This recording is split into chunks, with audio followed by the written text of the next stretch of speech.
Germany recently celebrated its first ever Veterans Day, an unprecedented act of respect and appreciation in a country that's been reluctant to embrace its armed forces and the idea of militarism in general since World War II because of the legacy of the Nazis.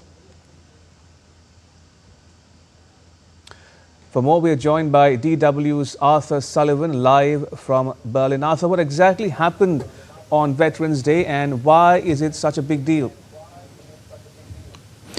So this was an official event organised by the German government to, as you said, celebrate its military veterans. And it's the first celebration of its kind since World War II ended 80 years ago. And that in itself explains why it's such a big deal. So the event itself, there were actually events all over the country.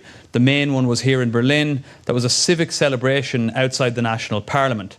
Now, the aim of this event was to have a festival atmosphere, a stage programme, family-friendly activities, that kind of thing. And there was quite a clear aim on the part of the organisers for it not to be a show of military strength, the kind of typical things we may associate with these kind of military events. There was a veterans village, for example, with stands providing information to army veterans on everything from social clubs they can join to support around healthcare, financial aid, and also information on where to access support in the case of post-traumatic stress disorders. And as I said, the organisers were really keen to avoid those displays of military power. So there was no tanks or fighter jets, no marching troops. This event was primarily part of a process of building respect and normality around Germany's military. Also, was there much opposition to the event and what are the main reasons? Well, there were some small protests on the day from those who opposed the idea. That's mostly an alliance of left-wing groups here in Germany who criticise what they see as any glorification of the armed forces. The Left Party, so that's a political party which won almost 10% of the vote in the last election, they're strongly opposed to the idea of any kind of support for militarism. They held a counter-event. But regardless of the size of the protests or who exactly was organising them, it is important to say that there is considerable scepticism across Germany when it comes to the topic of militarism and even anything hinting at it.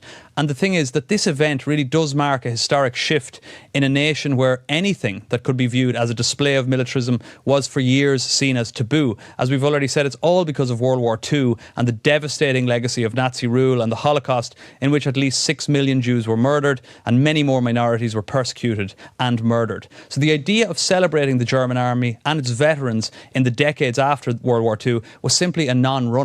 In fact, the term veteran was for years specifically associated with the German army during the period of Nazi rule.